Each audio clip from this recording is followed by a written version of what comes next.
to France that Cameroonians will never more accept some country else, somebody else to choose who shall be the coming president of Cameroonian Republic. And that Cameroonians need to discuss in between themselves, to sit together and to build a new future federal republic for themselves, where everybody's rights will be respected, where regional, local autonomy will be organized with a federal system of common policy. So you are welcome. And let me share this conference at the same time with our fellows who are following it on Facebook. So I share the YouTube version with all our fellows on Facebook so that nobody will be impeached, will be stopped in his intention to follow our communication. And I want to share one more time the petition I will be talking about.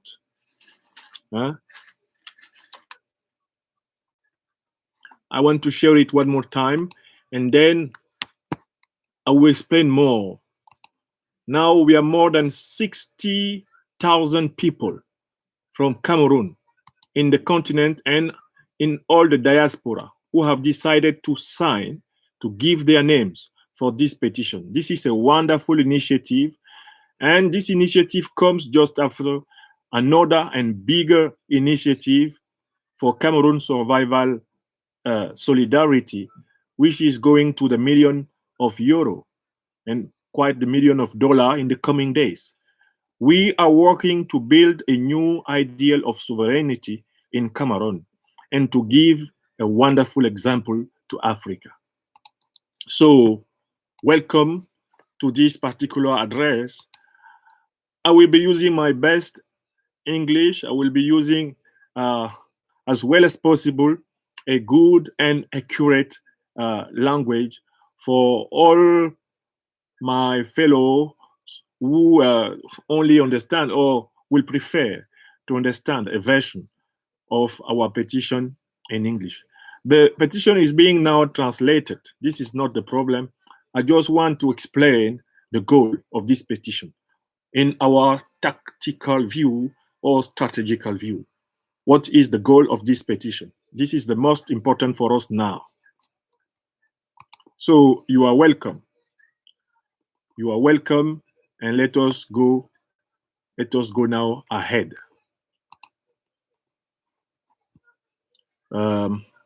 I see that our brothers who are following us on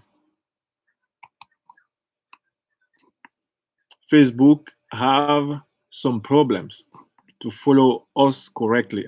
Okay, I think everything is better now. Okay, so I am addressing this speech to all Cameroonians, being them Francophones or Anglophones or Africanophones. And I will give this speech in English because I would like all the African-speaking people to take their own view on what is happening today in Cameroon, to know what is happening today in Cameroon, and to know that what is happening in Cameroon has a wonderful signification for all the African continent and for all our world in this 21st century. Mr. Biya, who is in fact the president of Cameroonian Republic by usurpation, because he has never won regularly any kind of election in that country, Mr. Biya has disappeared for 1 month now and more. Nobody is able to testify that Mr. Biya is alive or that Mr. Biya is dead. Elected President Maurice Kamto decided to ask to the Speaker, to the National Assembly of Cameroon, Mr. Kavayegie Jibril, to address an instance to the Constitutional Council of Cameroon, asking them to see, to make the constatation that there is a case of vacancy of power and that Cameroon lacks a president at the head of the state, lack an active president at the head of the state, and that in this particular COVID pandemic, in this terrible situation we are having through the world, and particularly in Cameroon, we need a true commander-in-chief at the head of the state, not an absent, not a vacuous leader.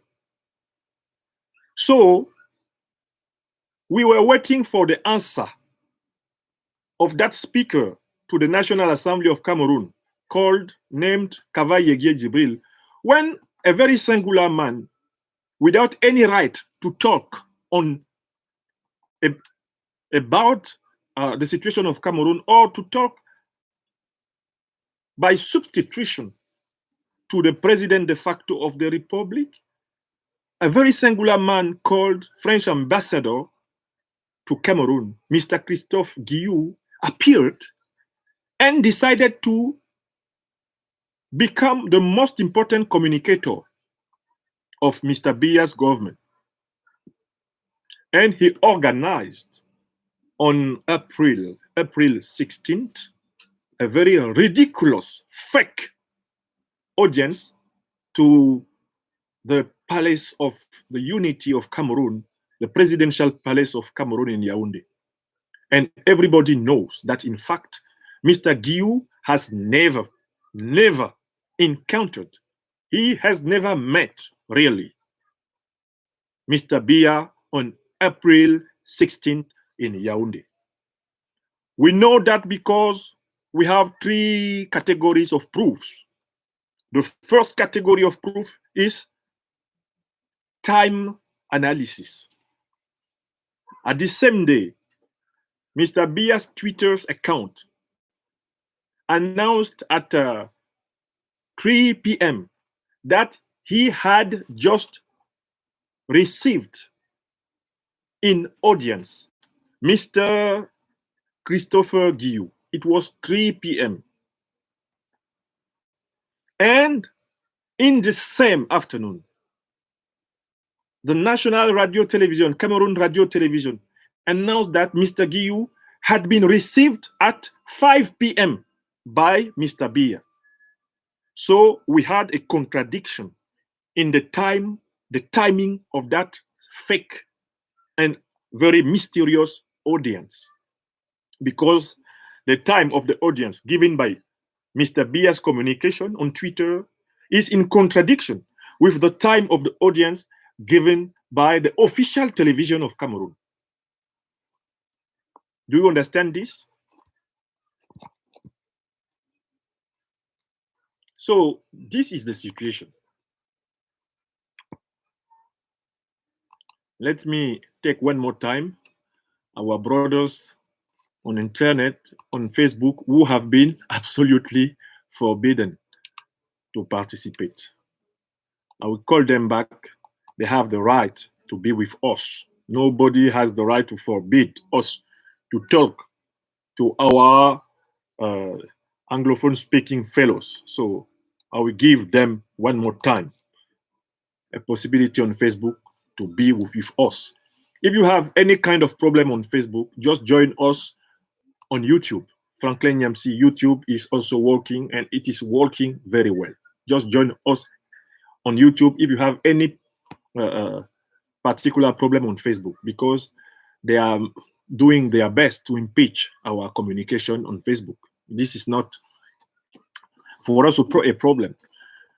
So we have one first argument is the chronological argument. The presidential communication says it was before 3 p.m. o'clock on April 16th.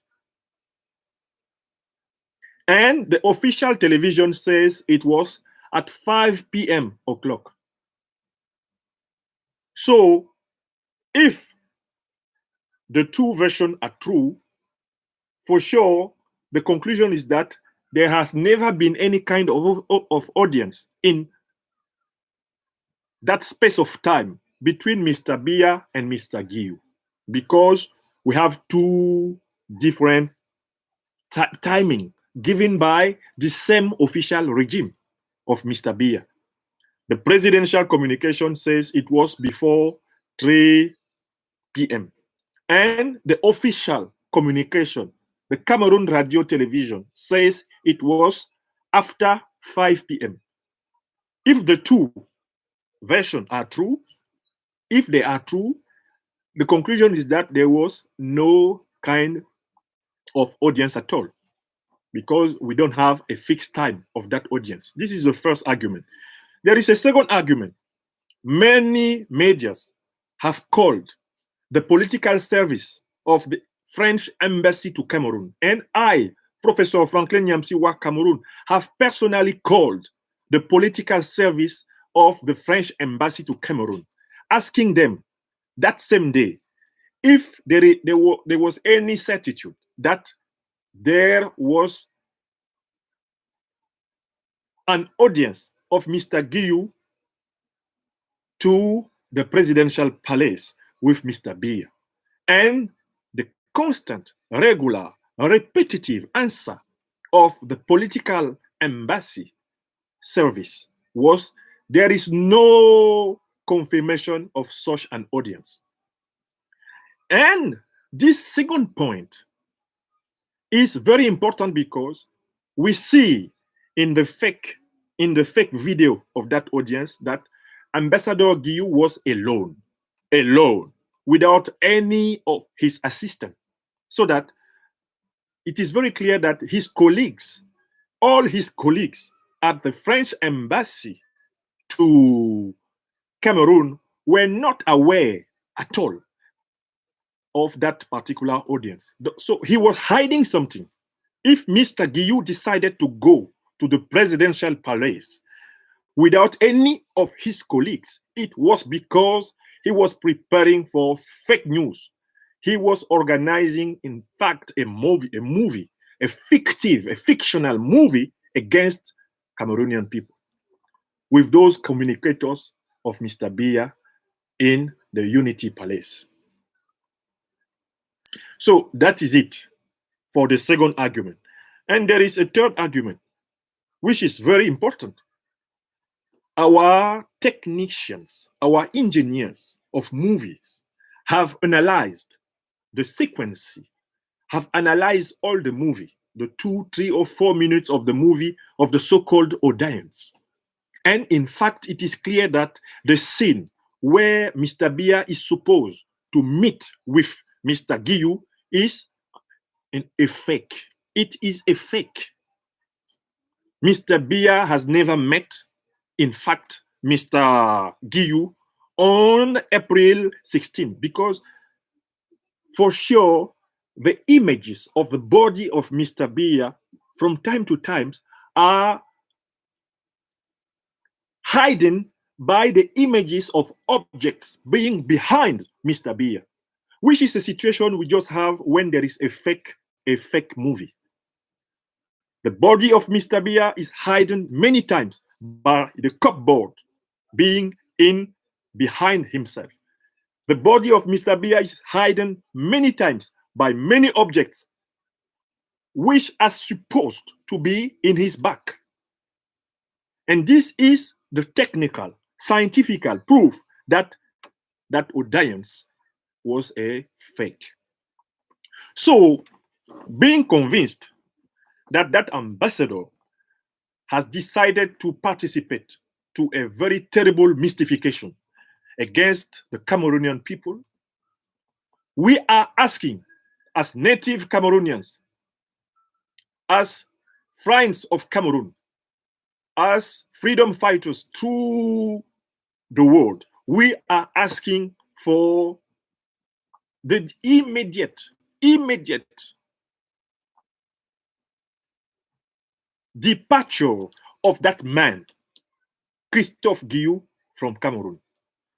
We are asking President Emmanuel Macron of France to assume his responsibility. If he was the person who decided to organize this fake audience, so the Cameroonian people will be in a new mobilization against this terrible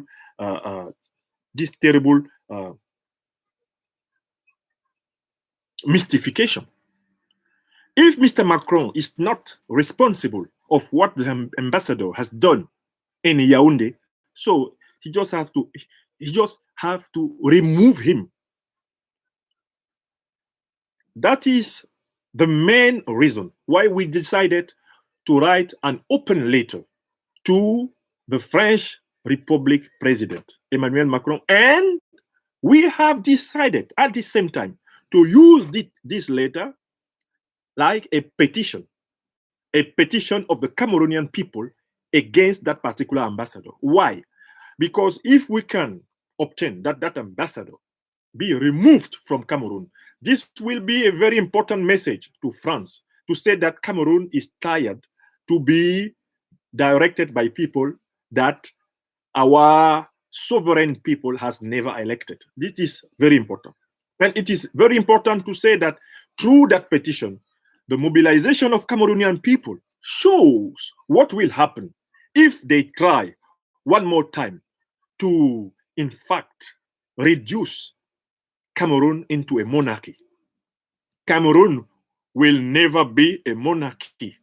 There will never be a monarchical succession at the head of the state. There will never be a cheating. There will never be a fake succession at the head of this state. We need democratic institutions.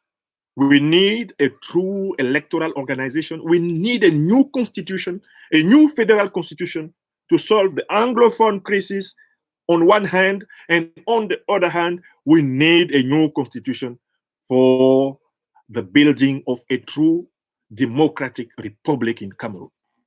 So we will not permit, we will not accept in this particular century that France chooses one more time who must be president in Cameroon.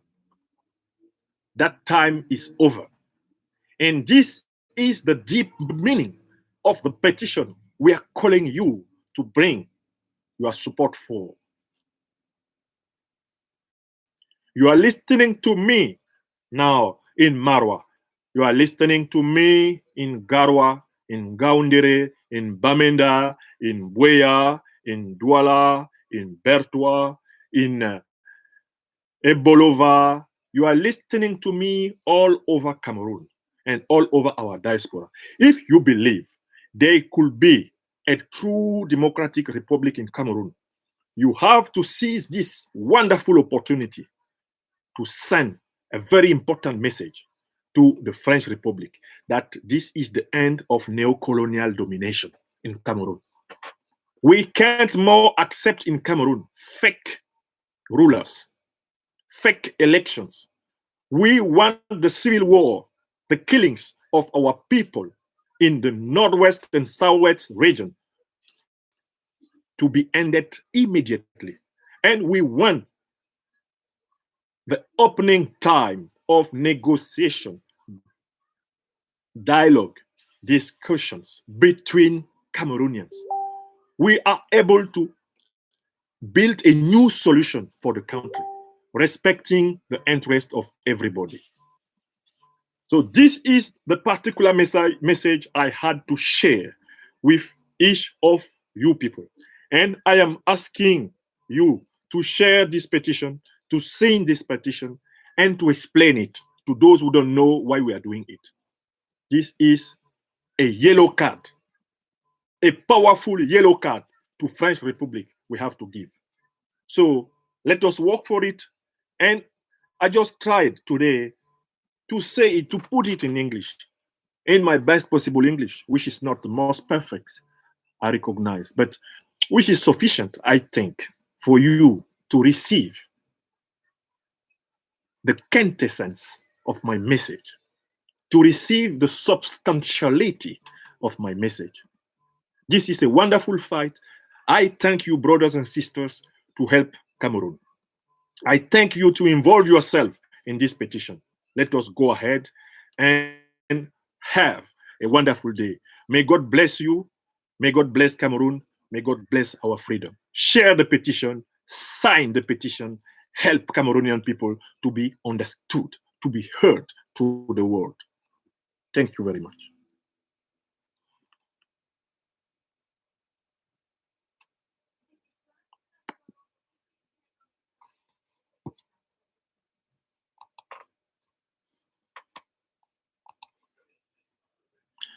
Miko.